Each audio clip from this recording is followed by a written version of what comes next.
The shooting guard position has arguably produced the most exciting players in NBA history. The stereotypical great shooting guard comes in the vein of Michael Jordan, Kobe Bryant, and Dwyane Wade. A player who might not be the tallest player on the court, but can score better than anyone else through a mix of highlight dunks, impossible shots, and clutch moments that captivate audiences.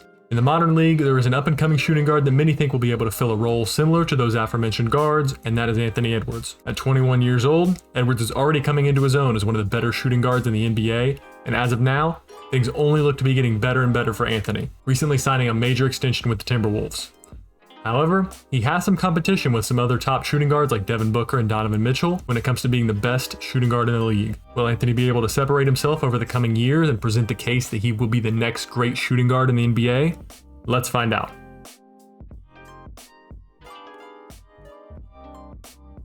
Let's first talk about what has gotten Anthony to where he is today. As an absolute top-tier recruit going into Georgia, Anthony had massive expectations upon him from the beginning. Like another former superstar shooting guard, Allen Iverson, Edwards was a star in both football and basketball growing up, but he favored football, at least until his freshman year in high school, when he watched his brother play, who was a senior at the time. Anthony saw how fun it looked to be a star basketball player, and from there, decided that's where his focus was going to be. It has definitely worked out for him so far because he managed to be an absolute machine and became the #1 overall pick in the NBA draft. Now let's get into his progression as a player and where I see him going in the future. The first and most absolutely obvious part of Anthony Edwards' game is his overall scoring nature. He is, in the most technical terms possible, a bucket. I think if you're going to design a two-guard in a lab with the best traits to be a scorer, Edwards has all of those. He's got an effective handle, he's really strong, he's crafty, he's athletic, he's a good shooter. Like I said, not really a whole lot more you can ask for here. The best part of all this is there really hasn't been that much regression year over year in any single category. He has played in the league 3 years so far, and he has taken on more offensive responsibility every single year. He is naturally taking more shots and has the ball in his hands more often, but you haven't seen a dip in performance in any category, except an assist-to-turnover ratio, which of course is expected, but we will get to his passing later. His points per game has increased 2 to 3 points every year. Absolutely see him maxing out at somewhere near 30 points per game, I think he can get to. And while his three-point game has improved massively, even since his rookie year, my favorite part of his scoring game is his interior finishing, which is something to say for a player who was the all-time leader in three-pointers made before the age of 22. Now this comes down to two factors, his vertical athleticism and his strength. The combination of the two makes him, in my opinion, one of, if not the most dangerous guard attacking the rim in the league. The only other player I consider in that conversation with the same combination of strength and athleticism, alongside great finishing prowess, is Donovan Mitchell. Edwards is rated as the best finisher in the NBA for players who have been in the league less than 3 years, and that should be unsurprising to nobody. If there was one specific scoring skill I would like to see him work on that he doesn't already have in his repertoire, it would be his mid-range game. He is statistically below average as a mid-range shooter, only shooting 34% on two-pointers not at the rim. He doesn't have to be great at this in my opinion, as threes and dunks are still the most efficient ways to score. But if he carves out a mid-range game as well, it makes him much more unpredictable and in turn more difficult to guard.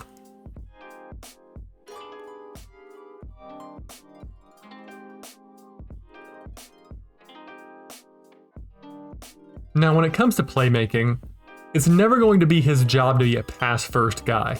At the same time, he will continually have the ball in his hands more and more as the years go on, and while I mentioned his assist-to-turnover ratio did increase last year, he had some really effective stretches as a passer that seemed to indicate competence here. He worked a lot in the pick and roll and pick and pop games, and he got gradually better at finding the screener when it was the right read. It's just the game slowing down for him with experience.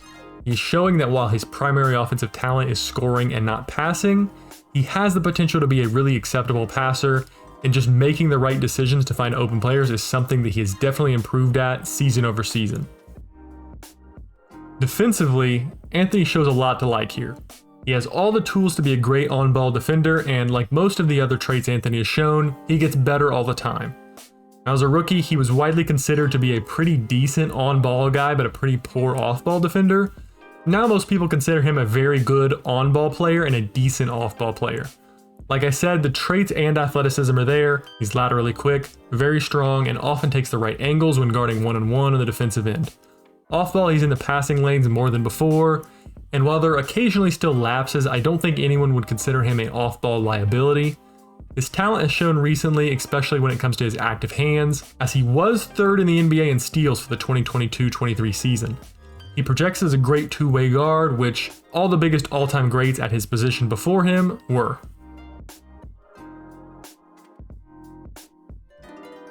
Now I wanted to talk a little bit about Anthony's competitive nature, and so addressing this specifically, Edwards was famous for the day before he was drafted saying regarding basketball, quote, "I'm still not really into it. I love basketball, yeah, basketball is my heart, but football is where I started, so I'll never forget that. But don't get me wrong, basketball is still my number one, because I feel like it's going to get me through a lot of stuff that I need to go through." Now, many raised concerns that this seemed to indicate that Anthony didn't care about the game of basketball and in turn wasn't going to be able to reach the elite potential he had. I think this statement means a couple of things. One, this has been a bit construed by the media and sports fans. Two, he didn't word this the most eloquently, and I think if he could have said it differently, I think he would have. And three, even if it were the case that he didn't have true passion for the game of basketball, that doesn't mean he can't be enormously successful. And so let's break that down a bit. So what I took away from this isn't that he doesn't care about the game of basketball, but that he still really likes football and that may still be his favorite sport, all things considered. I mean, here's a hypothetical. If you were, say, an elite boxer, but you like the game of football more than anything else, does that mean you don't care about boxing? No. It just means that you were gifted at a certain sport. Maybe if you were to choose, you would have wanted to be better at one sport than the other, and maybe you wanted to be better at the sport that was your favorite, but that doesn't mean you can't love more than one thing. For me, basketball is my favorite sport, but I love football too, and if I were better at football, I would play football. Secondly, he made this statement as a 19-year-old right out of his freshman year of college. I know at that time in my life, I'd said plenty of things that I would have been able to word in a much better way as I have gained life experience. I think looking back, he would better emphasize how much he cares about the game of basketball and wouldn't phrase it like, "I'm not really into basketball," because I think he is into basketball. I think maybe football still is his favorite sport though. Finally, no matter what his conviction is about the game itself, he at the very least values the game of basketball, and that's all he needs. Why is that? His pure competitive nature, I think, is very strong. You know those people that can pick up a game they've never played before, might not even like it, but still act like it's a life or death situation that they win? Anthony seems like that kind of guy to me. He could be playing any sport and his competitiveness would shine through because that's just the type of person he is. You can see how much he cares about winning with the way he conducts himself on the court. He wants to win and has elevated his game for the playoffs every year.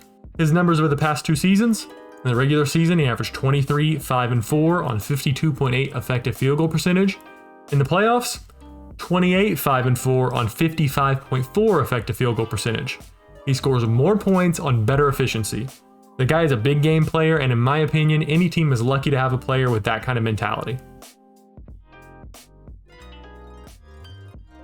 So that brings us to the final verdict. Is Anthony Edwards the type of guy that can lead a playoff team far in the postseason? In my opinion, yes, he is. That does come with some caveats though. Firstly, he is going to be great, but is he going to be do-it-all himself great? You can count on one hand the amount of players all time that were do-it-all himself great. That's a big ask. So moral of the story, I believe he can be the centerpiece if the Timberwolves can build the right roster around him. As of now, I do not believe they have it. The roster is heavily imbalanced. 2 of their 3 best players are centers, and neither has shown the ability to be a major piece on a real contender. Gobert himself has regressed in Minnesota, and Towns is starting to look more and more like an empty stats kind of guy. What I would do, if possible, is see what I can get for both of them. Like put both of them on the trade block. Naz Reid is absolutely a starting level center in the NBA on a much cheaper contract, who is stuck behind guys like Towns and Gobert in the rotation. The downgrade from them to Naz is a downgrade, but based on the value they have a chance to get back in trades, Naz is a center they can win with. If they can't trade both, I think you get more back for Towns, so try with that.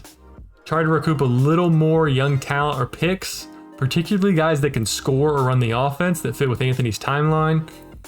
The Gobert trade really set them back as far as draft picks because they gave up a lot of their future, but make all those moves and then you just gotta let the young guys grow. I like Leonard Miller a lot, who they just got with good value in the second, and the young core of Edwards, Reed, and McDaniels is nothing crazy, but it is a base to build off of.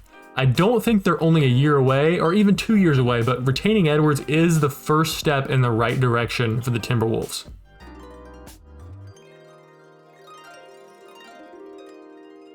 And so that will conclude this video. If you stuck around here all the way to the end, I really appreciate that. If you're new to the channel, I do player profiles on anything from upcoming draft picks to potential breakout players and current NBA stars. If you like the content, go ahead and like and subscribe. But with all that, see you guys next time and hope you enjoyed.